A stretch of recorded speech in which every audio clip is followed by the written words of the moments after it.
Mustafiz issue এবং আইসিসির চিঠির মাধ্যমে এটা সন্দেহাতীত ভাবে প্রমাণ করছে যে আসলে ভারতে খেলার কোনো পরিবেশ নেই। উপদেষ্টা সাফ জানিয়ে দেন আইসিসির কোনো একক দেশের নিয়ন্ত্রণে চলা উচিত। বাহ, কি চমৎকার যুক্তি! দেখেন, মুস্তাফিজকে বিশ্বকাপ দলে রাখলে সেটা ঝুঁকি হবে, সুতরাং কি করতে হবে? তাকে বাদ দিতে হবে। তারপরে হলো বাংলাদেশ দলের জার্সি পরে ঘোরাঘুরি করা যাবে না। নির্বাচনটা যেহেতু কাছে আসবে, এই সময়টাই ঝুঁকি থাকবে, সুতরাং নির্বাচনটা পিছাই দিতে হবে। ভাবটা এরকম। এই হচ্ছে আইসিসির চিঠি। আইসিসি আর ভারতীয় ক্রিকেট বোর্ড, আমি তো মনে করি তার চেয়ে একটা জঘন্য অবস্থা। চিন্তা করছেন, যেখানে সিম্পলি বাংলাদেশের ভেন্যুটা শ্রীলঙ্কা বা পাকিস্তানে সরাই দিলেই হয়ে যায়, কিন্তু না, তারা সেটা সরাবে না। না সরায় তারা চেন্নাই এবং আরেকটা জায়গা ঠিক করতেছে, বলতেছে ওখানে খেলো, ভারতেই খেলতে হবে। তার আগে কি শর্ত পূরণ করতে হবে? ওই যে মুস্তাফিজকে বাদ দিতে হবে, আর বাংলাদেশ দলের জার্সি পরে ঘোরাঘুরি করা যাবে না ভারতে। বাইরে এমন ঠেকা পড়ছে বাংলাদেশের, এবং এটাই হলো বিচার, এটাই নিরপেক্ষ। এটা তো ভারতীয় ক্রিকেট বোর্ড বোধহয় এইভাবে চিন্তা করে না, যেটা আইসিসি চিন্তা করে। তাহলে বুঝছেন, আইসিসি চেয়ারম্যান কি অজয় শাহ কি জানি একজন, ও তার আর ওই ভারতীয় ক্রিকেট বোর্ডের মধ্যে কোনো পার্থক্য আছে? বাংলাদেশ ক্রিকেট বোর্ড 2 দফা চিঠি দিছে।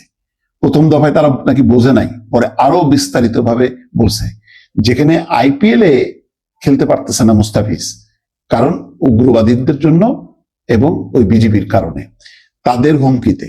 তো সেখানে বাংলাদেশের এতগুলো প্লেয়ার যাবে, তার সাথে টিমের কত ম্যানেজার, সহকারী ম্যানেজার, ডাক্তার, কোচ সহ একটা বিশাল টিম। তারপরে সমর্থকরা তো থাকবেই, সব দলের পুরো টিম যাবে, তাদের সমর্থকরা হইচই করবে, আর বাংলাদেশ দল চুপ করে থাকবে। অপরাধ করছে, এটা হয় কোনোদিন? এবং সেই চিঠি দিছে তারা, এবং আসিফ নজরুল সেটা বিস্তারিত বলছে যে তারা 3টা এই ঝুঁকির কথা বলছে, যে মুস্তাফিজকে বাদ দিতে হবে, আর একটা হলো ওই যে ঘোরাঘুরি করা যাবে না, আর হলো নির্বাচন সামনে আছে, এটা একটা তাদের ঝুঁকি। ক্রীড়া উপদেষ্টা বলতেছে, আসিফ নজরুল এখন দায়িত্বে, আইসিসি সিকিউরিটি টিম তাদের চিঠিতে 3টি সুনির্দিষ্ট বিষয়ের কথা উল্লেখ করেছে, যা ভারতে বাংলাদেশ দলের নিরাপত্তা ঝুঁকি বাড়িয়ে দিতে পারে।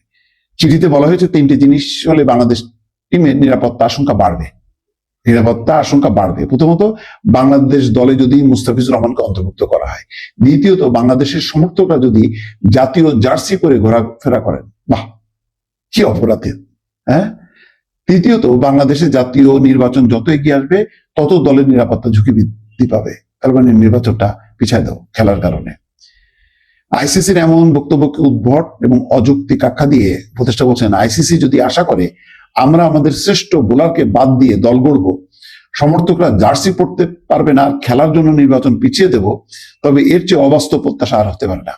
ভারতে চলমান রাজনৈতিক এবং সামাজিক পরিস্থিতি কড়া সমালোচনা করে তিনি বলছেন যে ভারতে এখন যে উগ্র সাম্প্রদায়িক পরিস্থিতি এবং বাংলাদেশ বিদ্বেষী পরিবেশ বিরাজ করছে, বিশেষ করে গত 16 মাস ধরে চলা অব্যাহত ক্যাম্পেইনের প্রেক্ষিতে, সেখানে ক্রিকেট খেলা অসম্ভব হয়ে দাঁড়িয়েছে। মুস্তাফিজ ইস্যু এবং আইসিসির চিঠির মাধ্যমে এটা সন্দেহাতীত ভাবে প্রমাণ করছে যে আসলে ভারতে খেলার কোনো পরিবেশ নেই।